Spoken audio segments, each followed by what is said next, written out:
Hello, welcome to another edition of Club Shay Shay. I am your host and also the proprietor of Club Shay Shay, and the guy that stopped by the club today to have a drink and some conversation is a boxer, rapper, actor. He's a 4-division champ in the middleweight, super middleweight, light heavyweight, and heavyweight division, Roy Jones Jr. All my life, been grinding all my life. Sacrifice, hustle, pay the price. Want a slice, got to roll the dice, that's why. All my life, I've been grinding all my life. Look, all my life, been grinding all my life. Sacrifice, hustle, pay the price. Want a slice, got to roll the dice, that's why. All my life, I've been grinding all my life. RJ, what's going on, bro? I'm good, my brother. How you feeling? Man, I'm feeling good. I'm feeling good. So let's get right. Let's start forward and then go backwards. You're just coming off of fighting Mike Tyson on Saturday. What did you hope to accomplish by taking on this exhibition? I don't know how you exhibition fight, but what did you hope to accomplish by taking this fight? And did you get out of this what you thought you would? Yeah, what I hoped to accomplish was I just wanted to give the fans something to look forward to, give them some form of entertainment at a really down time because the COVID has everybody in such a bad place, wearing a mask and you just can't appreciate people anymore. So the COVID has us in such a divided state that I feel like this fight or exhibition would help give people something to do, remind people of the old times, bring people back together, and also get some good entertainment out of it. Is this something that you would consider doing again? Not necessarily maybe fighting Mike, but would you consider fighting someone that fought in the super middleweight or fought in the light heavyweight division? Would this something that you would consider again?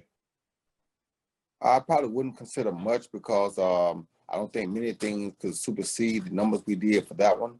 Right. And if you're not doing something that's going to supersede those numbers, then it's not really worth doing. However, there is a kid out there, well, not a kid, there's a guy there by the name of Anderson Silva, who's a mixed martial artist, also a legend, who if you put two legends in the ring together, people do pay to see. So it's very possible that he and I could get together and do it, but everybody else, like people don't really care because you got to have two sides. What made me and Mike so good was that you got two legends on opposite sides. If you got two legends on opposite sides, then it's great. But if you got a legend and a guy that maybe or wish he was or wants to be a legend, it's not necessarily going to work so well. What you trying to say, RJ? What you trying to say? If you fuck anybody other than Mike Tyson, it ain't going to be the same unless it's Anderson Silva. But if it ain't Anderson Silva, because he's an MMA legend, it ain't going to be the same. But he ain't got hands like Roy. That's what I'm saying. That's the point, though. But because he's an MMA legend, they still will pay to see it. You feel me? Because it's two legends. Right. These other cats ain't got hands like Roy either, but they're not really legends. So that's why people ain't really gonna pay to see that. So why am I gonna waste my time doing that to give them an opportunity to have another shot at me for no reason when it's not gonna pay me enough to where it's gonna be worth my while? So why do it? But you hear a lot of these other heavyweights calling out Evander Holyfield, Buster Douglas. Do you think this is something, if Mike were, I don't know how serious Mike took this fight, but do you think if Mike were to train seriously, get serious, he and Holyfield or he and Buster Douglas could do this thing and it would be presentable? Yeah, it'd be presentable because Mike's still just as dangerous as he always was. People want to see anytime Mike get in the ring because they know how dangerous he is. So yeah, it'd be presentable. But the problem with that is that the other guys have more to gain than Mike does. Right. You understand me? Mike's already a legend. Everybody, if you say, okay, we're gonna let Holyfield fight Buster Douglas. For us, as boxing people, it's a good situation. But for the fans, they were like, okay, and who cares? You know what I mean? So it's like you gotta be very careful because it's gotta be something that the fans want to see. Not trying to say that nobody is better than nobody else, but it's gotta be something the fans want to see. You feel me? Right. Both of those guys, they both beat Tyson in his time. You know, it's like I had a guy tell me the other day, well, Tarver say he want to fight you and Hopkins say he want to fight you. I said, that's strange because Tarver's last fight, he won against me. Hopkins last fight, he won against me. So why don't people want to see them fight each other? Why they both got to call my name? You understand where I'm coming from? Right. What that tell you? They're trying to get to come up because you're still the guy. You hear me? So it's like because you were the man of the day, they all want to use you as to come up when they don't realize what are you getting from this? In our prime, y'all couldn't touch me. So it's like, what am I getting from giving y'all free shots at me? I'm gonna gotta pay y'all. Y'all want me to pay y'all, give y'all as much as I get for putting on a show against me when I'm the reason you people the watching the show. Duh. Mike said, are you surprised? Mike said he was high during the fight. Do you think that was more because, you know, he didn't take the fight serious, or it had to do something with calming him down? Mike just trying to stay calm. He don't want to bite my ear because no, I'm gonna bite his ear back. So Mike just trying to be calm, do things the right way. Let's not get this out of hand, biting and kicking and scratching, because that can happen too. And he know both of us can go that route. So he was trying to stay calm, be political about it, give the people what they want to see, but leave it all on a positive note. And he did that. He left it all on a positive note. He thought about kicking me once, but he didn't do it. So I thought about kicking him back if he would have kicked me. But, you know, he thought about it because I could tell he was getting frustrated. But he didn't do it. But because of smoking is probably why he didn't do it. You understand me? Because a riot would have broke out had he done it. So it's like, I thank God he held it together long enough for us to get that done, and it was all good. What was your approach in taking this fight? I mean, it seems like, okay, I'm going to hold, I'm going to try to get a couple of shots off. So going into this, what was Roy's strategy in this fight? Tie Mike up, don't let him land out one single right uppercut. I don't care what the referee say, keep that right arm tied up when you get close to him. Do not let him hit your mama child with no right uppercut. You understand me? Hit you with anything else. Everything else, don't worry about it. Do not let Mike Tyson hit your mama's child with no right uppercut. Roy, you believe in your prime, when Roy Jones was at his apex, when nobody could see it, do you believe you could beat Tyson in his prime? And anybody else they put in front of me. Hold on, Roy. I get it. Look, what you've done, only one other fighter has ever done. Bob Fitzsimmons. You talk about a middleweight that won a light heavyweight title, but he did it in reverse order. He was a middleweight that won the heavyweight and then won the light heavyweight. So what you've done, no other boxer, only Bob Fitzsimmons has ever done, to move up from middleweight, super middle, light heavy, and win the heavyweight title.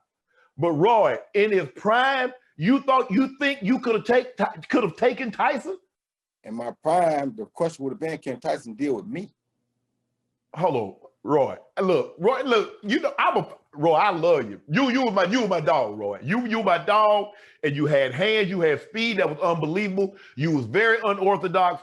A lot of people ain't throw no lead hooks. Ain't boxing in the stance that you were in.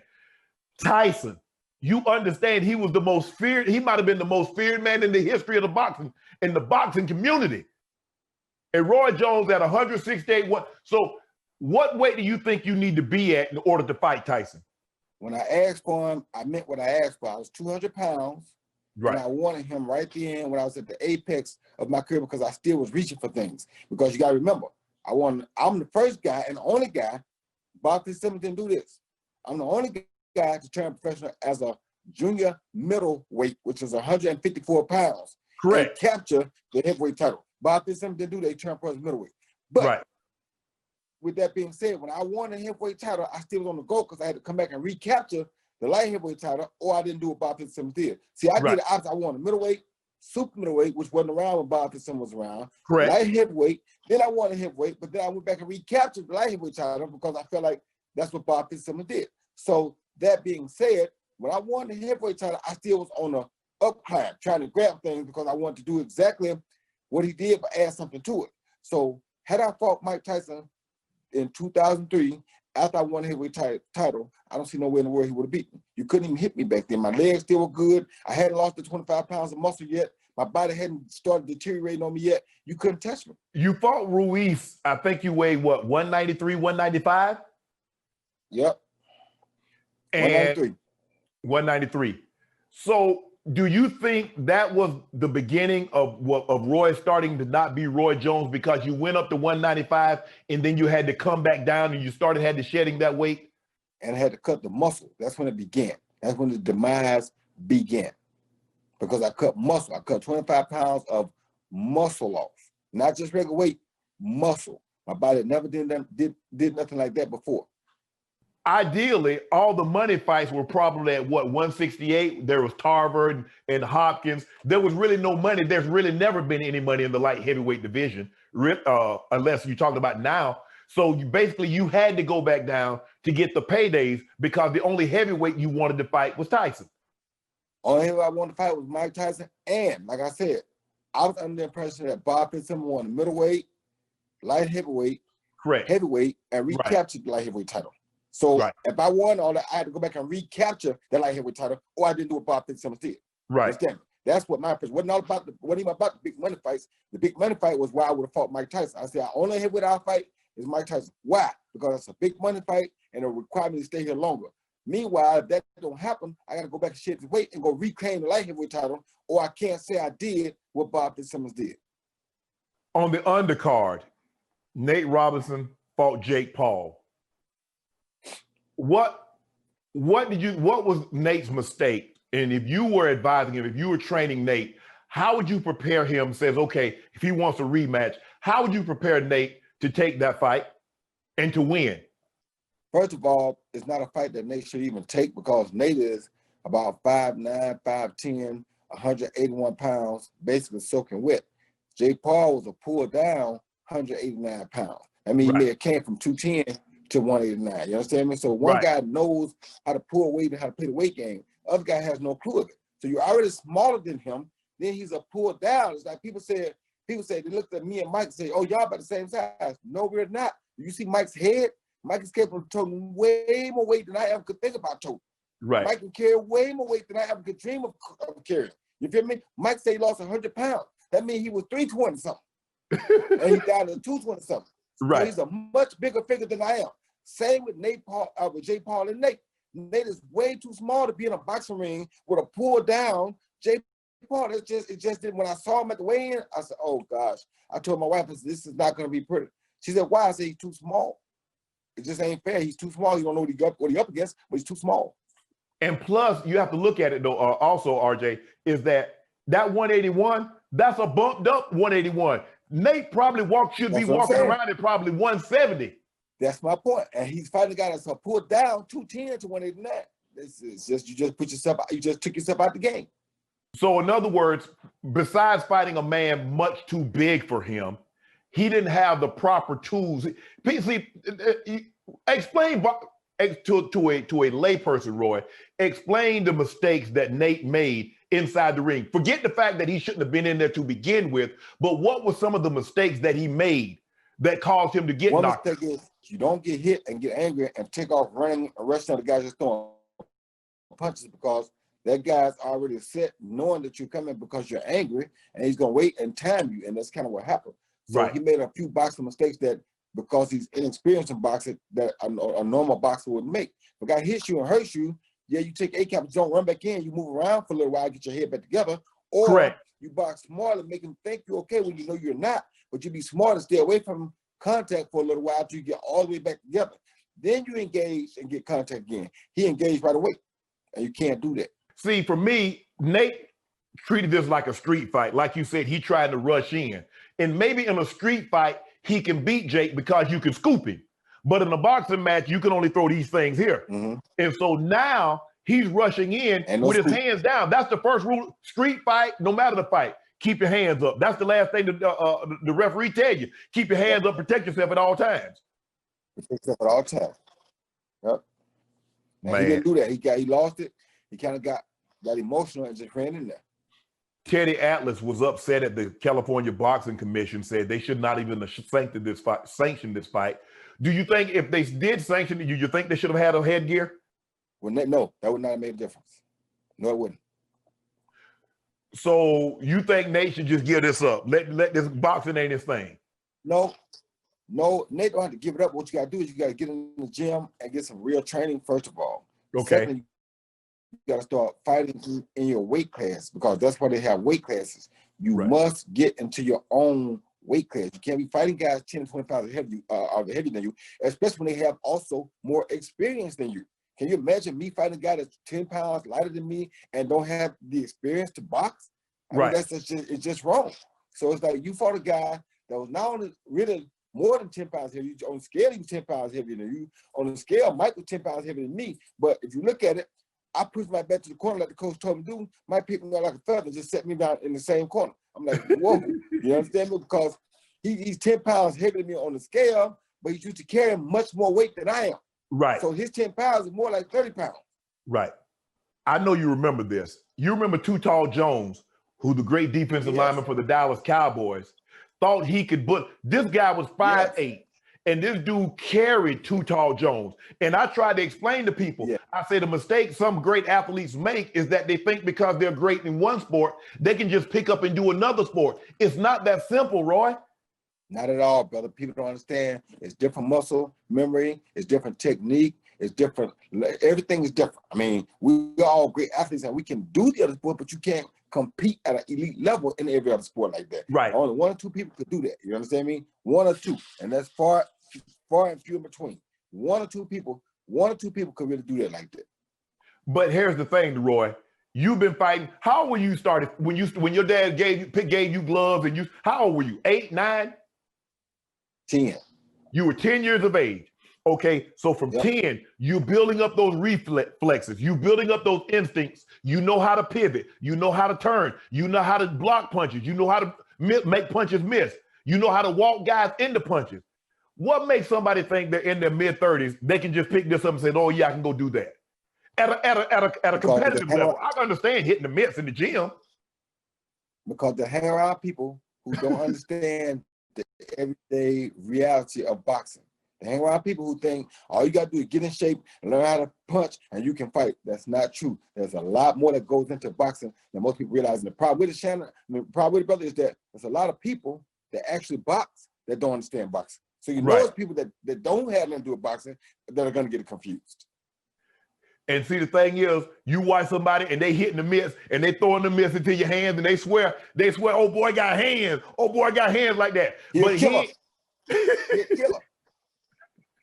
See, you know that's that Floyd Mayweather syndrome. They see Floyd and his uncle and his dad was on those mitts and he dunk it and he doing all that behind his back. And people like, oh yeah, I can do that. No, you can't. And as easy as it looks. So the fight game now, give me some of the fighters that you enjoy watching. I enjoy watching a lot of them, man. I love boxing and I enjoy watching anybody that goes out, takes it serious, and works hard to prepare themselves to come to a point where they can fight. So you got Gervonta Davis, you got, I like Lomachenko, Teofimo Lopez, my guys, Mike Williams, Kevin Newman, Chris Eubank Jr., Glenn. I got so many of my guys that I like to watch because I like to see them go out and do the things that I teach them to do. But heavyweight-wise, I love Tyson Fury always. I even like watching Anthony Joshua. Man, it's like Canelo, Spence, Crawford. Man, the list goes on. Anybody that's at that top echelon, I like to watch them box because I like to see the things that they do well, the things they need improvement on, and I just like to analyze it because it keeps you sharp. How does Deontay Wilder beat Tyson Fury? Because I look at it as Tyson Fury is a boxer, and what you call him is a puncher, and I don't know if he has the skill set because he's trying to set up one shot while Tyson Fury is boxing circles around him. Problem with that is that people don't understand that you cannot be one-dimensional and dominate for a long time. You have to have other dimensions to your game. What people didn't understand about Mike Tyson was that Mike Tyson is a puncher, but Mike Tyson also is a puncher who knows how to set you up for his punches. That's why I told you the referee can talk all he wants to. He not hitting my mama child in the right up. I don't care what we at, what day it is, what the time it is. He is not hitting my mother's child with no right uppercut. I don't care what the situation is. So because my mama's child knows that, my mother's child knows how to watch for all the traps, all the things he does to set you up for that right uppercut. So he's not like Wilder. He's not just trying to hit you with one right hand. He got a lot of other stuff that he'll set you up, hit you with until he can sneak that right uppercut on you. You understand me? So it's like you have to know how to play your game. It's like chess. You got to know how to lead people into where you want them to go so that you can ambush. And Tyson knows how to do that. Wilder don't really know how to do that well. And you know what? You're saying something very interesting because when people look at Mike Tyson, because he had that one punch, and most heavyweights have one punch knockout power, and they see that just decapitating people. But Mike is a very technical body, a boxer, because he did something that I watched him, and I went back and watched some of his fights, how he banged you twice with that hook to the body, and then throw the uppercut on the same hand. Yep. And I already know that if his hand was free, if I feel it right there, take off running. Don't even stay up. If he hits you right here, take off running. That's why I kept my hand locked up as much as I could. But if you feel that, take off running. Don't even look. Soon you feel this, go. Don't even think about nothing else. So in other words, whatever hand he hits you with, you take it out running the other way. You better believe it, because you know the uppercut coming. So if he hits you with that right hook to the body, immediately go the other way, because the uppercut is on the way. But like I said, he had various different ways of setting up his knockout punches. He didn't go out and just throw him and knock you out with him. He set him up. Wilder don't really have a lot of setup. He just wait for you to make a mistake, one mistake. If he get you to make the right mistake, he can land it. If you don't make that mistake, he has a hard time landing it. And Fury knew how to not make that mistake, because you got to remember, Fury also eluded the greatest one of all of them, which was the Klitschko brother. Of all the right-hand punches like that. Right. He eluded Klitschko's straight right hand. He took it away from him. And that's why Klitschko couldn't beat him. Then he went and did the same thing to Wilder. He took his right hand away from him. So he's a master at taking away the one punch if that's all you get. Right. Because he keeps sticking that jab, and Wilder didn't have a counter. So in order to be elite, like you said, you can win the heavyweight title, but to have sustainability, you got to have more than one punch. Got to have more than one trick in your Rolodex. You got to have you got to have more in your arsenal. And to me, Tyson Fury, that's why I told Tyson Fury about 4 or 5 years ago, if you go get yourself together, you can beat all of them, because Tyson has a bigger repertoire than most of the heavyweights has. He has more skills than most of them got. He don't have the most power, but he got more skills than most of them have. And people that don't understand boxing won't understand it. I didn't realize how big he was, but that is a giant of a man. 6'9", with that kind of reach, with That's that kind of, but like you said, he got skills. That's the other aspect, though. The height. Also, you got to remember, Wilder used to punch people straight out in front of him or punching down on him. It's harder to punch up than it is to punch straight out or punch down. You got to punch up to hit Fury. That's what threw Klitschko off. That's what threw Wilder off. Let's talk about Floyd Mayweather, because after your reign, he kind of took the mantle. You were fighter of the decade. You did what you did, and then he came along. He started out, I think, as a lightweight and moved up to the junior middleweight 154, because I think he took De La Hoya's belt at 154. But he wiped out everything from 140, 147, 154, 130, 136, I think is the weight class. 35. 135. 135? Okay, 135. Yeah, I think he started by 130. I think he started by 130, though. He might have started at 130. I believe you're right. Yeah. Talk to me about Mayweather. What made him so great? He's one of the best defensive fighters you ever seen, and he's smart. He don't take no stupid risk. He goes out, he fights, and he fights to get the W. He made the W become very relevant, because he always fought to keep that W. So when he started fighting to keep that W, it made him become even more smarter. And now he used that, because he was a very smart businessman. He used that W to make people want to see him lose that W. So he was able to be smart and pick and choose what he wanted to do, because everybody wanted to see that W go away. And he knew that. So he played on it. But he's a very good fighter, very talented athlete, a very smart guy, and a very smart fighter.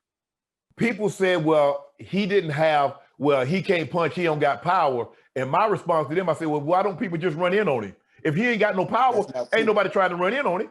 That's not true. You saw what he did to Ricky Hatton. He showed you got power not in one hand, he got power in both hands. He just don't choose to fight that way. Right. He got Gotti. I mean, when you look at the people that he got out of there before, like you said, before the W became the end-all, be-all, if you look at what he did at 140 and 147 and 135, he was carrying the lightweight. He carried that lightweight division. He carried the 140 Arturo Gotti. The guys he supposed to knock out, he took them out. So he definitely has power in both hands. So for people that say he can't punch, that's not true. Now, he's a defensive fighter, didn't use a lot of punches and then throw a lot of punches. Okay, I can understand what you're saying that, but to say he can't punch, you're wrong. He can punch in both hands. Defensive fighters, you like Mayweather or you like Sweet Pea? Because I don't think Sweet Pea gets the credit that he deserves for being a defensive fighter. It's great. He was a great fighter, but his defense was impeccable also. The bad part about it is his defense was better than Floyd's, but Floyd's offensive power is better than Sweet Pea's. So Floyd hits harder, but Sweet Pea has the best defense. Okay, I'm gonna put you on the spot here. This is 80. Give me your Mount Rushmore boxers. It doesn't have to be all heavyweights. It doesn't have to be middleweights, this and that. Give me your Mount Rushmore. You get 4 boxers, Roy. You get 4. 4? I'm taking me out of it, okay? I ain't gonna say myself, because I'll be at the top of my Rushmore. So I'm gonna take me out of it. Okay. I'm gonna put Muhammad Ali at the top. Okay. I'm gonna put I'm gonna probably put Sugar Ray Robinson second. Okay. I'm probably put Salvador Sanchez third. Okay. And I'm probably gonna stop there because after that, I can take Leonard, Duran, Chavez, Hagler. I can go any kind of way after that. But them top three, that's my top three. I can take in them after that, but them my top three. What would you say is the golden era of boxing? The 70s. Why? And the 70s, the reason I said it was the golden era of boxing because everybody in the heavyweight division, if they were still around, you probably take the top 10 in the 70s and insert them, each one of them in today's time, and each one would be heavyweight champ right now today still. Because that's how durable, that's how rugged, that's how well gifted in boxing most of those guys was. Everybody in the top 10 back in that time was heavyweight champion quality or character type of fighter. So you're looking at Ali, Ken Norton, George Foreman, Larry Holmes, George Frazier. Pick what you want to pick. One of the greatest fighters of all time that people need to go look at. And I said two. I watch a few fights that I will watch over and over. Like I watch Hearns all the time. I watch Leonard Duran a lot. I watch Hagler Hearns. I watch Hagler Leonard. But one of the best, some of the best fights, because that's some of them, but the list goes on and on. But to really get a good appreciation of boxing, you always have to go back and watch George Foreman versus Ron Lyle.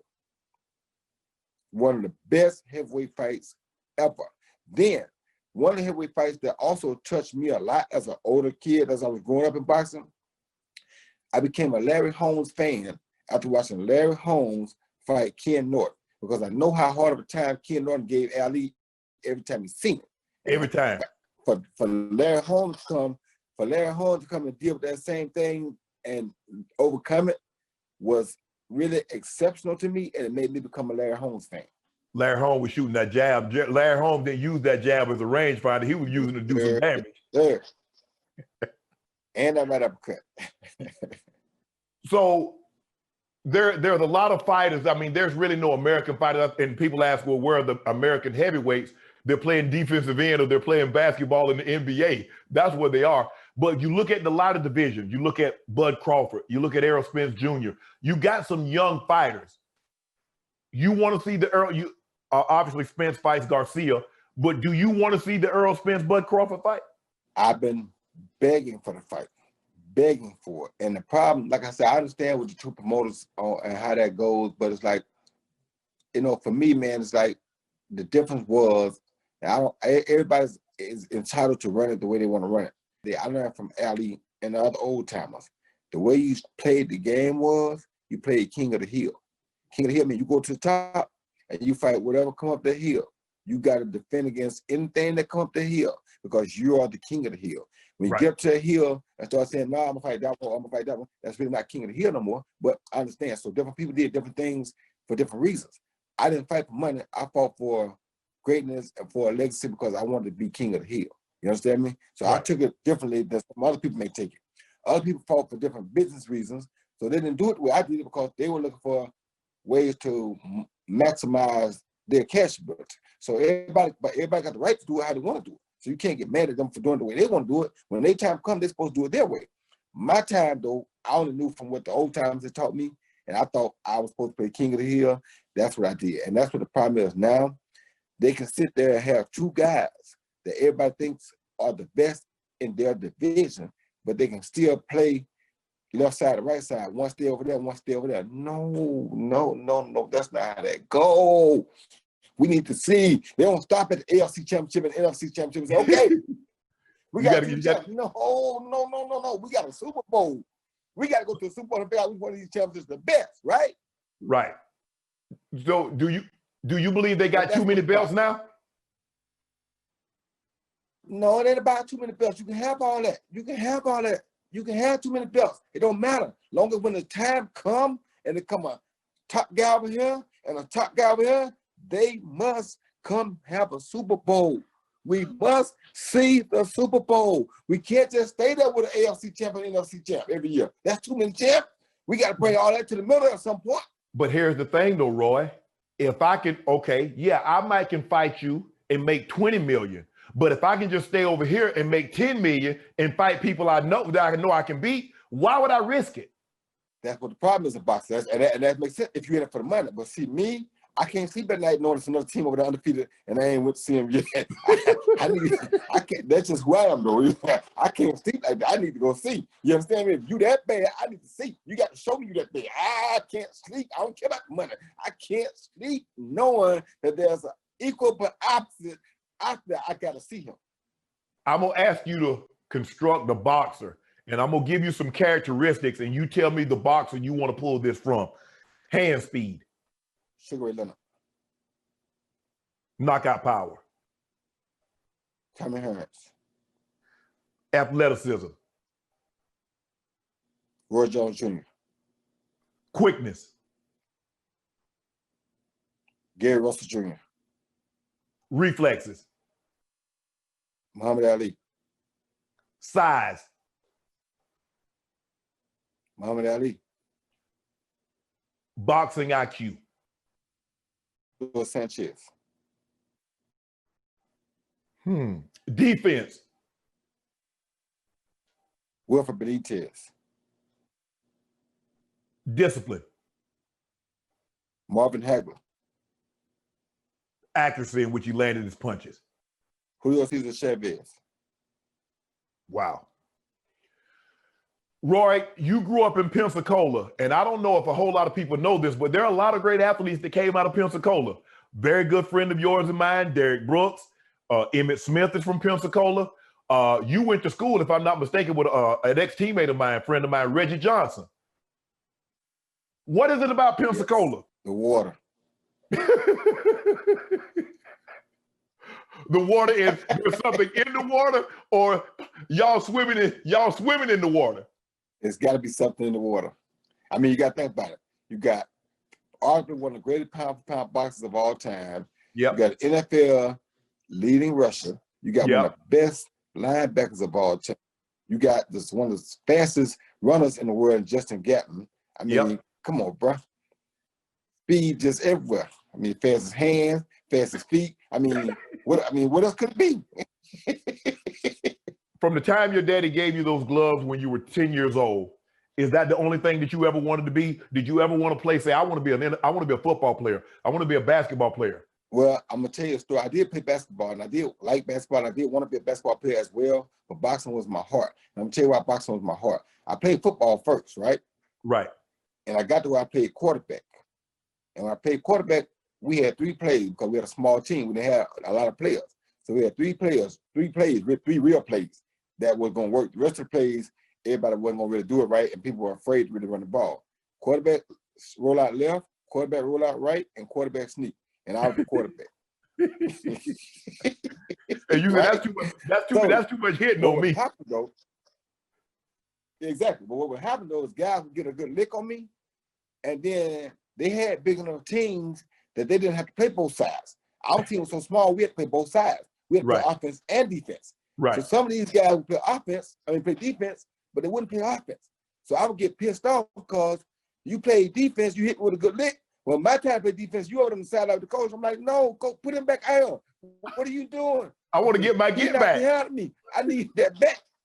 You feel me? So I realized that, you know what, as you get older, you're not going to get your get back in football. So I need something I get my get back in right now. So boxing became very appealing to me.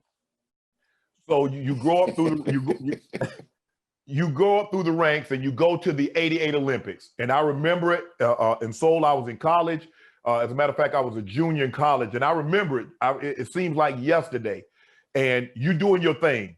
You outland the guy in punches almost 3 to basically. Oh, it was us 3-1.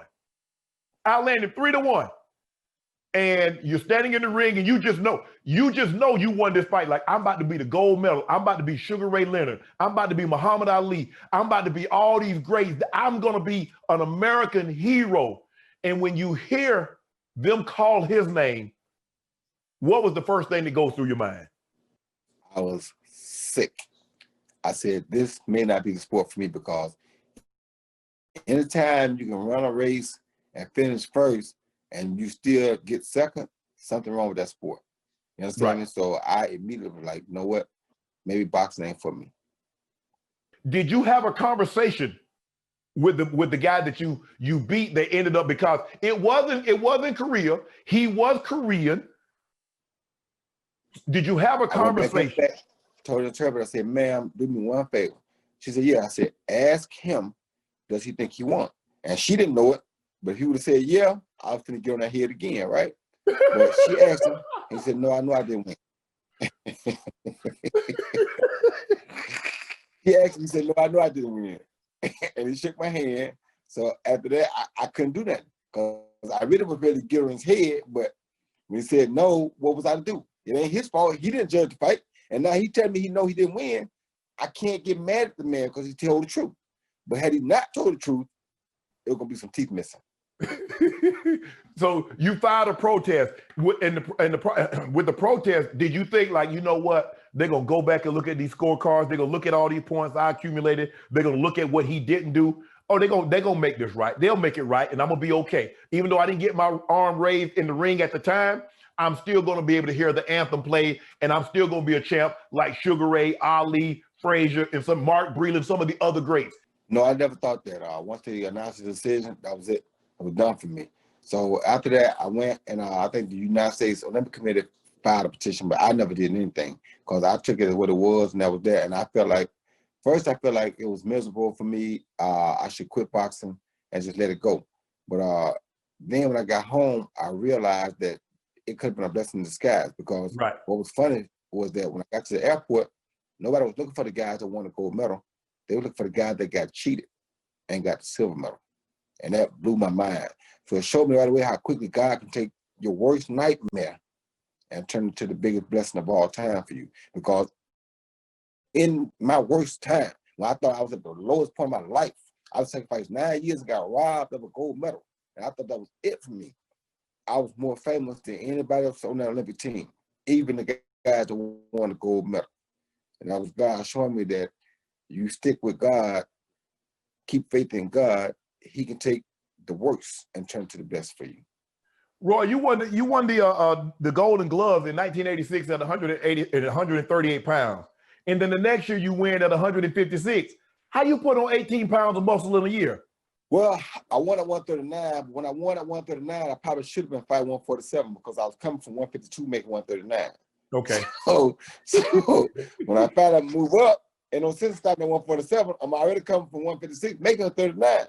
So I'm gonna go and fight at 156. Don't stop at 147. I'm gonna have the same problem I got at 139.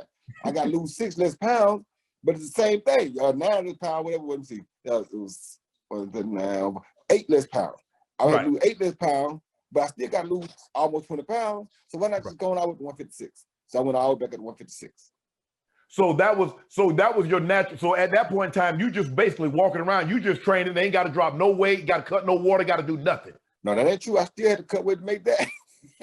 So what would you say at that point in time? What would you say your walking around weight was? 168, 170? Probably 168, 170. Yes. So when you fought at 168 at super middleweight, what were you walking around then?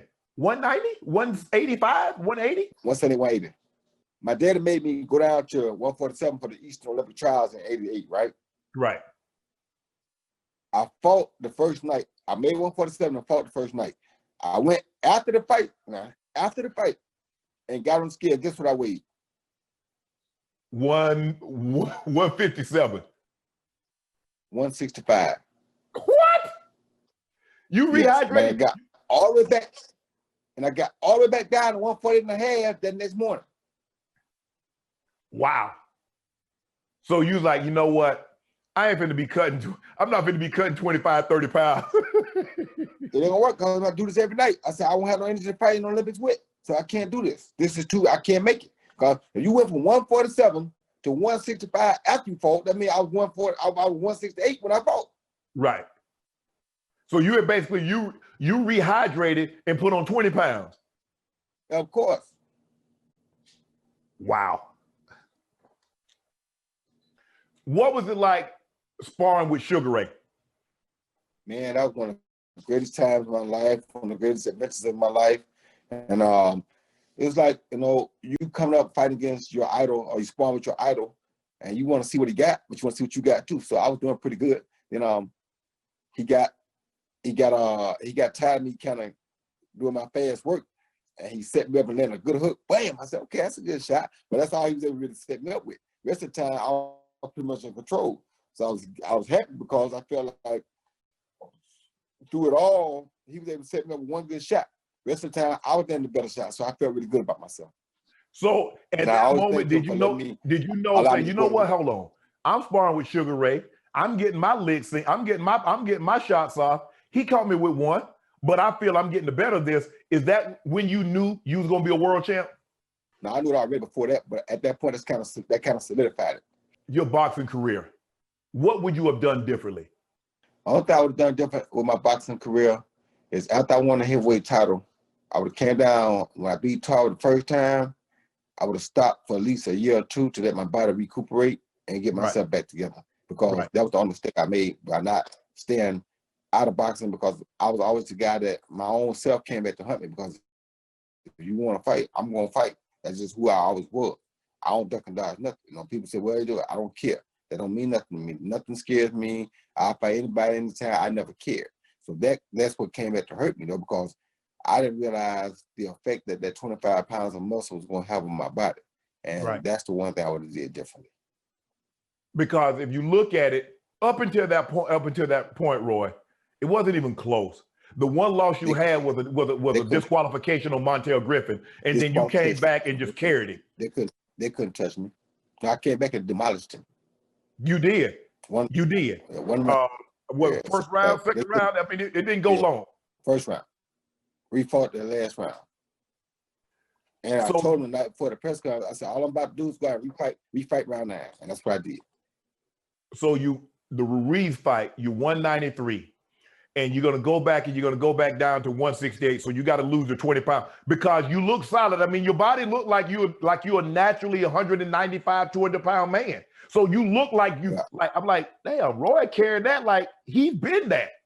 So you look like a 200, you look like an old school heavyweight, because they weren't like these super heavyweights that came to be the Klitschko's and the Lennox Lewis's and all those guys. The heavyweights in that time was 195 to 205. Ali, I think, weighed 205. Joe Louis. Those guys were your size, what you fought Ruiz at. So I'm saying, damn, Roy looked like an old school heavyweight. Yeah. Problem was, the first time I ever lifted weights in my whole life, and I put muscle on from lifting. Yeah. I had never done that before in my whole life. So when I took weight off, I had to take that muscle that I had lifted to put on. That was true muscle I had to take off. And that's what did it to me. Is that why boxers really don't, because boxers don't really lift weights, do they? They shouldn't. It makes you slow? I mean, why shouldn't boxers lift?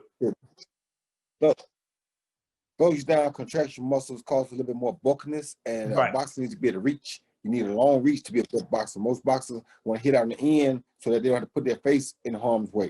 So you better do it with your arm length, use your arm range to get the most. You don't want to have unless you Tyson type. Tyson type, he can lift weight because everything he does is looping. He throws uppercuts, like I told you, the uppercut I'm talking about, the hook to the body, uppercut, all that's looping punches. Yeah. So most of his best punches are thrown like this with a bonus on. So lifting weights won't hurt him.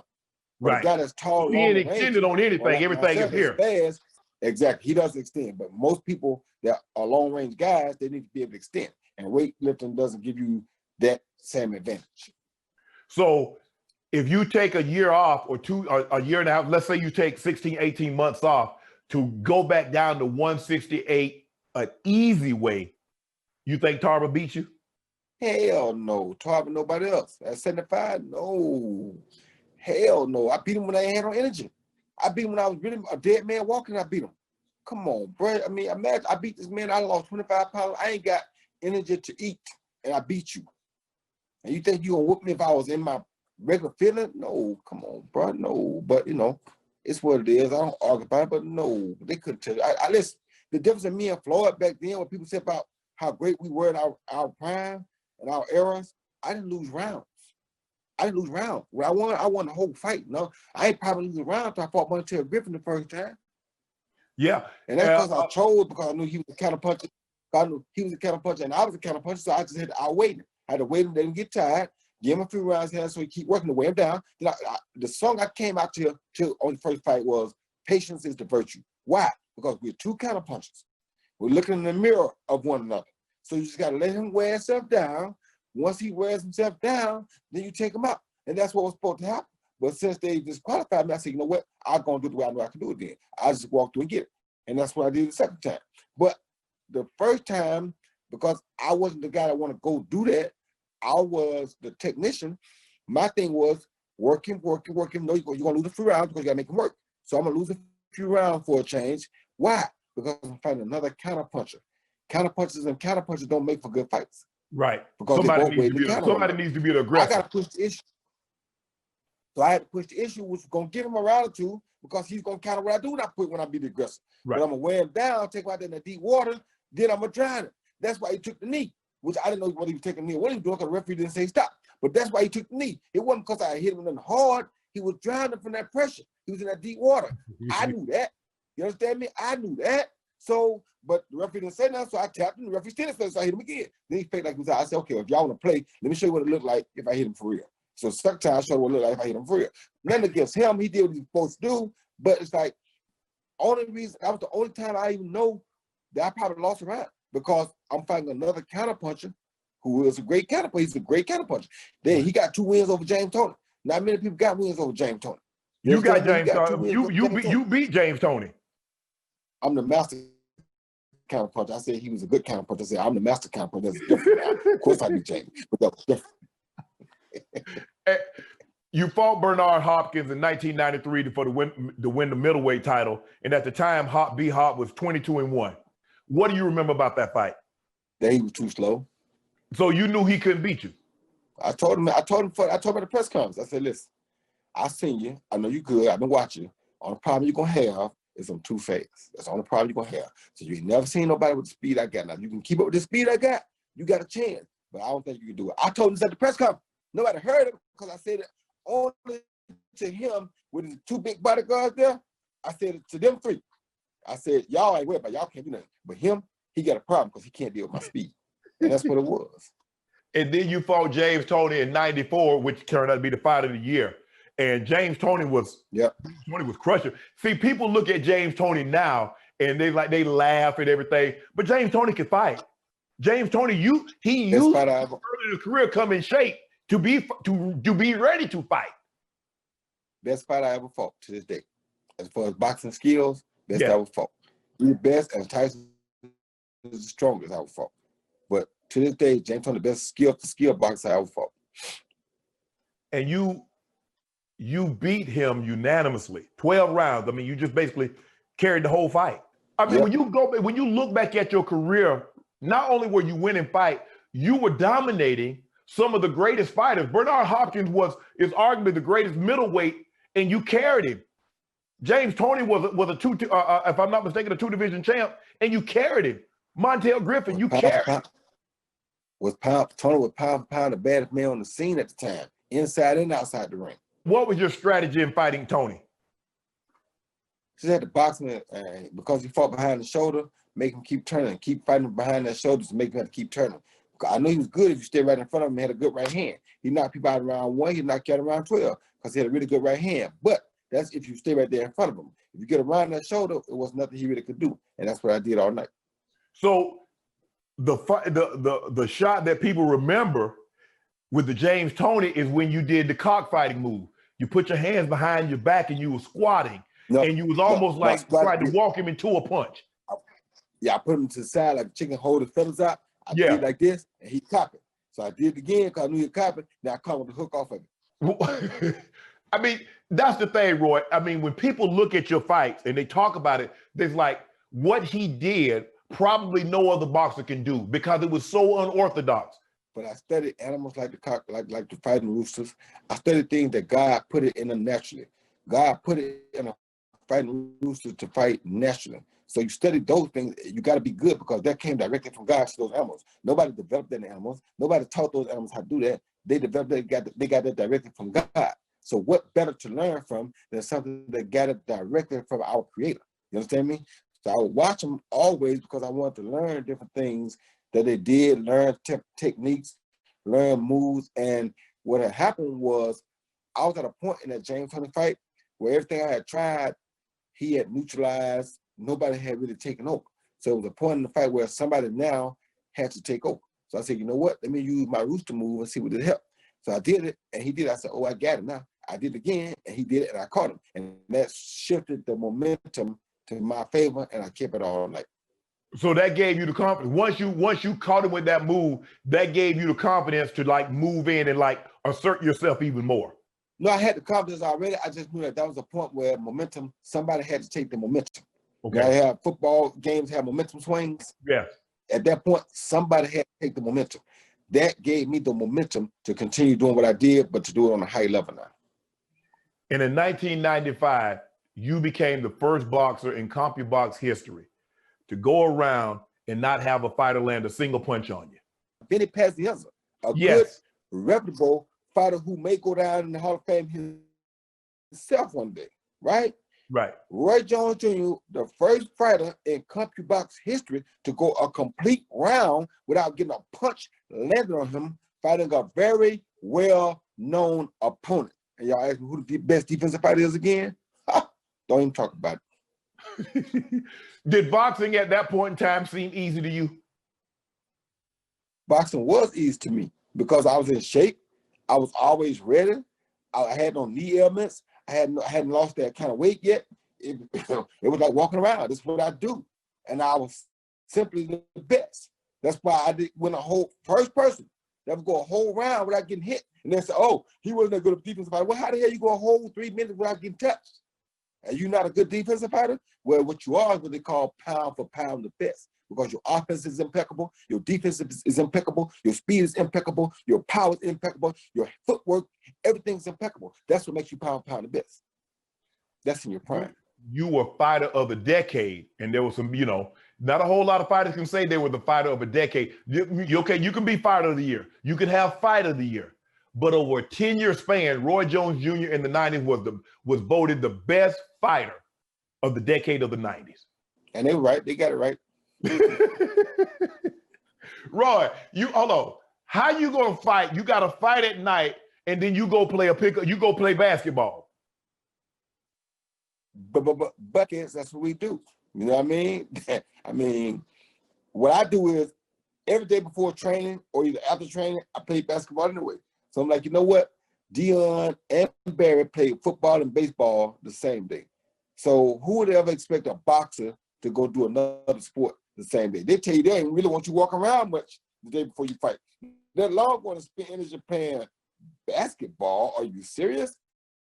And me, because I did it on a daily basis, I said, you know what? I can do it. And I didn't do it against somebody that was just a nobody.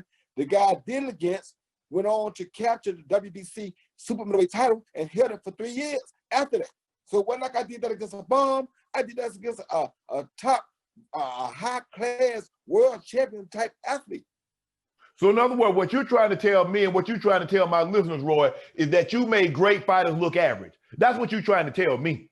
The song said, and they got the nerve to say, I ain't fighting nobody. I just make them look like nobody. Y'all must have forgot. So the 90s, you dominate, you take on all comers, you're sitting pretty. And I don't know if people realize this, Roy. Your first 50 fights, you didn't get beat, you got DQ'd. Had you been 50-0, would you have stopped? After I won the heavyweight title and went back down and beat 12 that first time, I would have stopped right there. But it was in my DNA, it was in my inevitability I had to go fight for the heavyweight championship of the world. When God tells you to go do something, you have to go do that. So even at 50-0, after I fought and won the heavyweight title, I went back and recaptured the light heavyweight title. Then because I was undefeated, yes, I would have stopped at that point. Because I was undefeated. I had no reason. I could give my body 2 years of rest, or maybe 3 years of rest because I was undefeated. What I got to worry about? But when they disqualify you, they kill that urge to stay undefeated. And what hurt me worse was that I know in that same state, Benny Pazienza hit Dana Rosenblatt 2 times after the bell, and he even hit the referee. After the referee was trying to stop the fight to get between them, he hit the referee and he hit the dude. And he didn't get disqualified. He didn't get DQ'd. No, Riddick Bowe hit Jesse Ferguson 2 times after the bell in that same state, and they turned the lights off after, but he didn't get disqualified. And you can go back and look at all this. Same state, he didn't get disqualified. I tapped the dude When the referee just say stop, referee don't say stop, so I tell him again. He look up then, oh, it's going to tell him, go out. He laid out like he's out, and they disqualified me. Really? I got robbed of a gold medal. Now y'all gonna disqualify me too? My life just, I don't know. My life just built around turmoil, I guess, That's just who I am. But, you got to embrace it and keep it moving. So I embrace it and I keep it moving. But like I said, you got to look at it how it goes. I mean, some people get to go fight an exhibition and they get to fight a guy way lighter than them. I want to fight an exhibition. Guess who I got to fight? Mike Tyson. In 99, you fight Reggie. I must boil it down to. Go ahead. What happened? Go ahead. What were you gonna say about Tyson? No, go ahead. No, I was gonna ask you about the 99 fight, the light heavyweight fight against Reggie Johnson, and you winning that fight and becoming the first guy since, if I'm not mistaken, Michael Spinks to unify the light heavyweight. Yeah, that was a big fight for me, and that was a big fight because earlier back in like 1991, I think, he had came to my gym. My dad had started training him, and my dad wanted me to spar with him one day, so I sparred one round with him, and I beat him that one round, and I got out. My dad started fussing and cussing at me, telling me get back up. I said, I'm not sparring with him no more. He said, why? I said, because if he get a belt, I'm taking it. I said, I don't need him to learn how to deal with me because if he become world champion, I don't care if you with him or not, I'm getting that belt. My goal is to become middleweight champion of the world. If he get a middleweight title before me, I want him. So no, I'm not sparring with him no more. I spar with him one round, I'm through with that. I see that I can whoop him. If he get the title, I'm coming to get that. Guess what happened 7 years later? He got the title, guess what happened after that? I come got that. Why you didn't want the man to have no belt, Roy?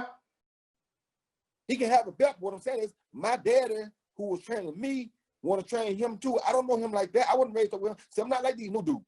I don't have friends. My friends are the ones that were raised up in the gym with me. I don't grow up and then get new friends. No, I don't know you like that. I don't know him. So you bring him to my gym and say, oh, you want me to spar with him? What, you want me to teach him how to beat me? No. That's not going to happen. If you want to teach him how to beat me, you go take him on your own time and teach him how to beat me over there. Because if he get a title, I'm coming to see you and him. So if you want to teach him, I'm not going to let you use me to teach him how to beat me. So you wouldn't want your trainer training other fighters that potentially you have to face? Duh. I mean, that man got to make money, Roy. I mean, you gonna pay? Hold up, you gonna pay for all this? They got to make money. Yeah, he do got to make money, but it won't be against me. Roy, hold on. So if I'm selling cars, how you gonna get upset if I sell cars to somebody else? When you got to buy up all these cars, you got to buy up all my time. I ain't training you 24 hours a day, Roy. Let me make some money. You can make some money. But what I'm saying is, you want to make that money, take him over there. You train him over there away from me. Don't bring him. Don't think I'm gonna help you train him. Don't think I'm gonna help you sell him a car.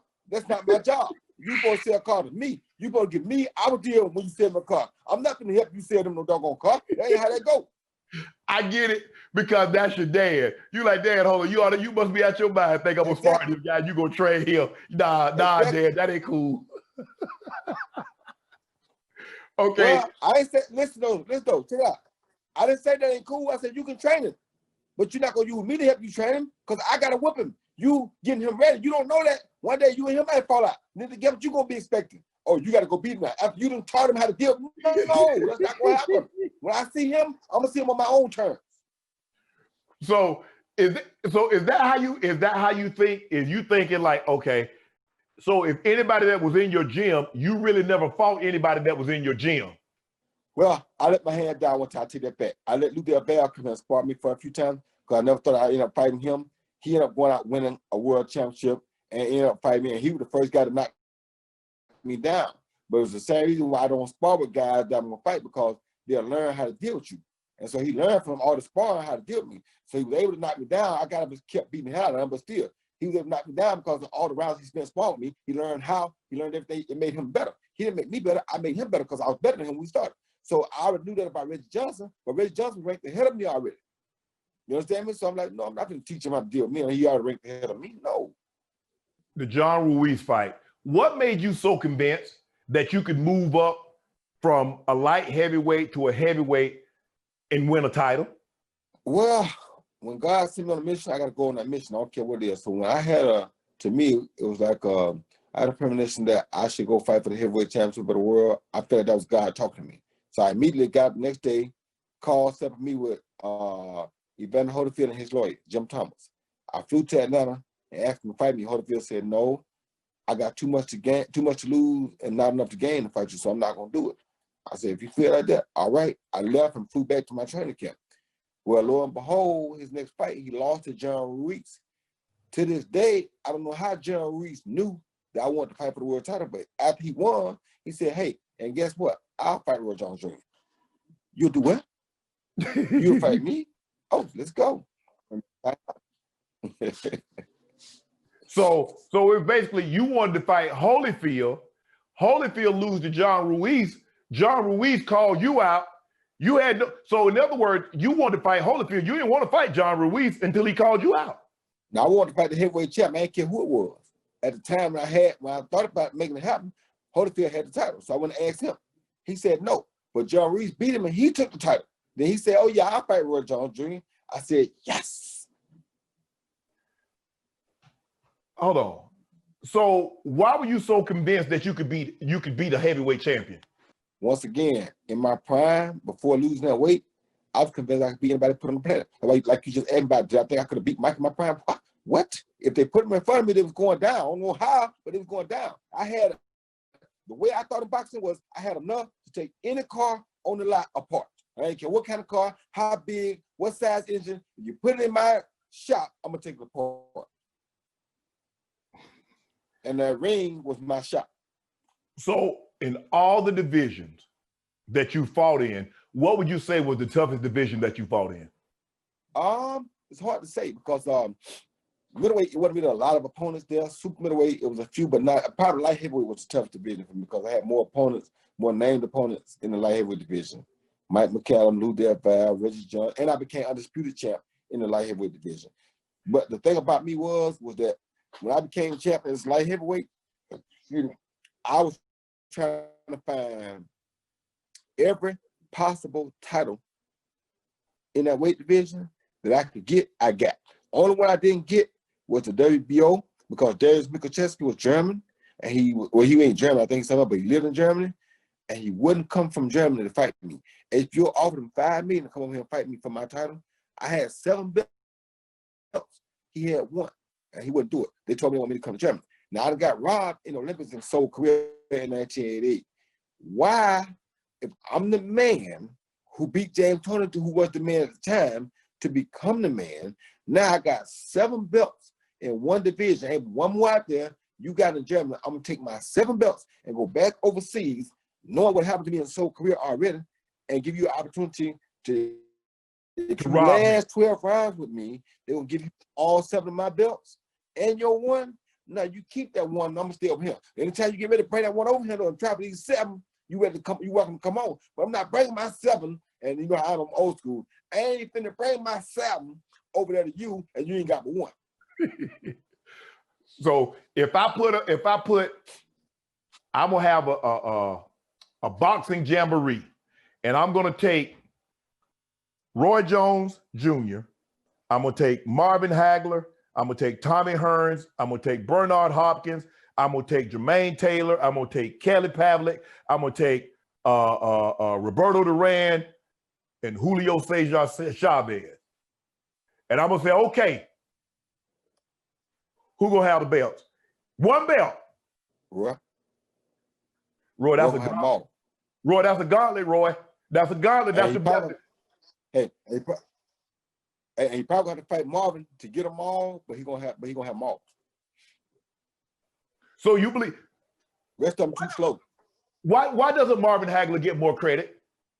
Because because Marvin was. Go ahead, because I had this conversation with Mayweather also. Chavez and Duran both were a little too small for me. Marvin was the only one that was close to my size, but also Marvin had an impeccable chin, and Marvin stayed the same every day, every minute, every round, he always was the same dependable, reliable Marvin, all the way down to his outfit. He gonna wear the same burgundy and white outfit every single time. He was always the same Marvin every night. That's why he was a problem. You know what? I can't understand why Jermain Taylor didn't dominate that division longer than he did after what I saw him do to Bernard Hopkins and to have Kelly Pavlik basically out on his feet and then could never beat him. How does that work, Roy? A lot of that stuff not only does it happen outside the gym and outside the ring, a lot of that has to do with his everyday life. If your everyday life is not 100% devoted to boxing, you can have all the talent in the world, you will not accomplish the thing, or you will not reach the level that you should reach with your ability, because ability alone won't get you there. Because you think Jermain Taylor could have been an all-time great too, don't you? Of course he could have. He stayed focused on just boxing. You know what? I mean, your very first time getting knocked out, what goes through your mind? Tell me when Tarver took the title, what was going through your mind? Just you be pissed off because you feel like you let people down. You be more pissed off of letting people down more so than yourself. You know what I mean? So it's like you be really pissed off and upset because you feel like you let people down. You know, it's like that's not characteristic of you. And like I said, I know without the weight loss, that never would have happened to me, but you just feel like it's very uncharacteristic. But for me at the same time, what I chalked it up as is that when you make big sacrifices to do big things, then you gotta have repercussions. You went from junior middleweight all the way up and won a heavyweight title. Then you took that 25 pounds of muscle and just snatched it right off and came back and recaptured the light heavyweight title. Then you're gonna keep going? No, son, you gotta stop at some point. You can't keep going, you gotta let your body regroup, and you didn't do that. And it's like, you don't see it till later, and you see it, but you don't want to believe it because you used to be a Superman. But even Superman got to stop at some point. Kryptonite makes Superman weak. That 25 pounds could have been kryptonite. And then Tarver came back for Hopkins after he gained that weight for that movie. And then he lost weight and came back for Hopkins. And he got beat pretty. He didn't get knocked out because Hopkins is not a real knockout puncher. But he lost almost every round. And he understood then what that weight also does to you. But it was worse for me because I had real live weightlifting muscle on me. You understand me? So it's different. But being knocked out make you want to give up and make you feel bad. But for me, I could never give up because that's not who I am. So just because I was knocked out didn't mean I wasn't coming back. That meant I had to come back. Do you remember the punch that he caught you with, and do you know the mistake that you made? Of course, I know everything about it, over and backwards. You regroup, you take some time off. I believe it to be true, that once you get knocked out, you're more susceptible to being knocked out again. Is that true? Without a question. Without a question, that's what happened again. And again, because once you get it, your body knows what it is, so it's a little easy to make it happen now. Before you won't believe it happened to you.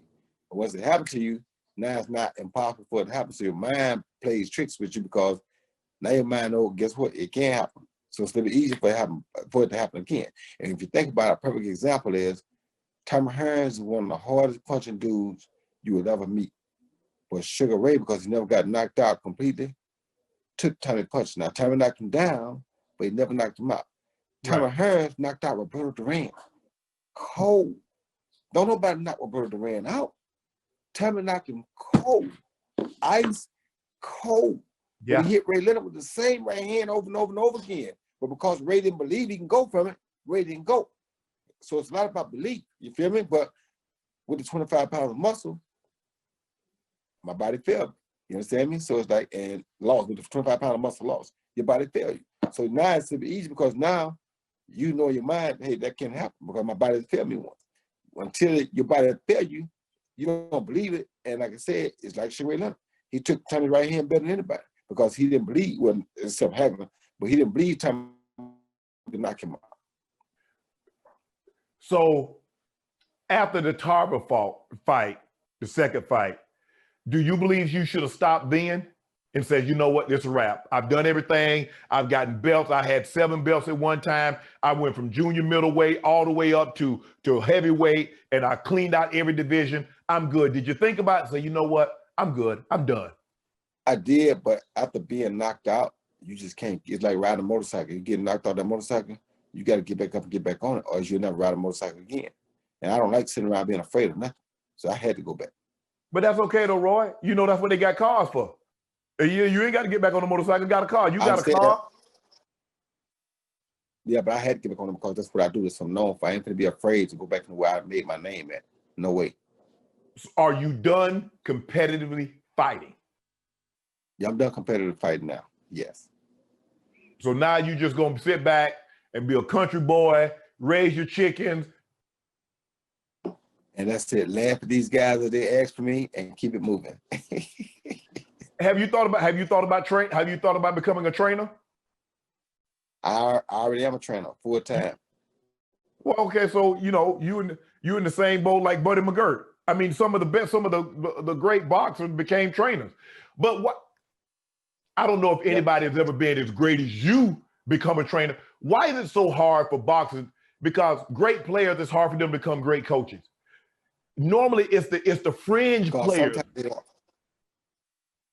Yeah, why is it so hard? Sometimes it's hard for people that are great to understand where their greatness came from, or how they got great, or what made them great. And it's like some people are so high on that level that they can't accept anything less than great. So they can't teach it because everybody can't be great. Right. With other people are great and don't really even understand what made them great. So they can't teach it because they don't understand it. It's just what destined to be great. Right. So it's those two things that usually what one or the other that usually stop people from being great trainers. Either you can't explain what you did, or it's so high in your mind that you only expect that, and everybody can't do that. And that's why people try to say, "Oh, Roy, everybody can't fight like you," but I don't try to make people fight like me. I learned a lot of stuff. I know I got a real thick encyclopedia here on boxing right there in my brain. It's really a lot between these 2 ears, and people don't understand that. I had a doctor once tell me, Roy, he said, those that can do, those that can't teach. And basically what he was saying, the ones that can really do it, they do it, and they do it at a high level. Those that can't do it at that level, they become teachers. They become the trainers. They become the coaches. They become the managers. And it said, it's so, and I was talking to Magic Johnson. Magic said, it's hard for great players to become coaches is because you want them to do things that became so easy to you. And you're like, man, just do that. But everybody ain't Magic Johnson. And so what you're telling me is that you don't expect anybody else to be Roy Jones Jr. I'm trying to get you to become the best fighter you can become. And whatever that is, that is. Don't worry about being Roy Jones Jr. Not at all. Not at all. Don't even think about that. Your rap career. You argue, it's hard to say that you're not the greatest boxing rapper all time. Where would you put your rap skills? I mean, you had some beats. I think I'm the best athlete rapper of all time. All of the best all time. You got bars. Hold on. What about Dame Lillard? Dame Dollar too, but he before me. He ain't sold the records that I sold yet. Dame is good. Dame is really good, but he ain't sold the records I sold yet. So it's like, it's one thing to be good. It's another thing to be able to make songs that people hear and want to hear again. Shaq. A lot of people can rap. I know some guys right now can rap all day long, but can they make songs that you want to hear over and over and over again? My song Can't Be Touched. It's still being played right. Hey, when I want to get hyped in the gym, Roy, when I want to get hyped, I go, woo. So Wade about to move. When you cut that on in the gym right now, Roy. So Wade about to get moved now. Yeah. That's why I say I think I was one of the best, because I had a song that was able to outlive its time. That song's still hot in any kind of workout or a pre-fight or pre-game. Right now today, you can put it on and people ready to go again. Must have forgot. Y'all must have forgot. People still say that. What about your acting career? You want to get more involved in that, or you good? No, I'm good with the acting. I did enough of it. They have changed the rules and stuff so much now that I think it's better I stay out the way of it. But I did enjoy it when I did it. Roy, I appreciate it, bro. Congratulations on your career. I followed your career. Talk to Brooks. I talk to Brooks all the time, and he always talked about you. Talk to Emmett. Emmett and I are good friends. We came into the league together. So congratulations on your career. Well deserved, bro. Enjoy this time off. Thank you. And I also watched your career and I enjoyed your career as well. So thank you, my brother. God bless you. Stay strong. Keep doing what you're doing. Love what you're doing too now. Thank you, bro. Appreciate it, bro. Have a good one. All my life, been grinding all my life. Sacrifice, hustle, pay the price. Want a slice, got to roll the dice. That's why all my life, I've been grinding all my life. Look, all my life, been grinding all my life. Sacrifice, hustle, pay the price. You know what to do. Hit the subscribe button to become an official member of Club Shay Shay, where we always do something for two something.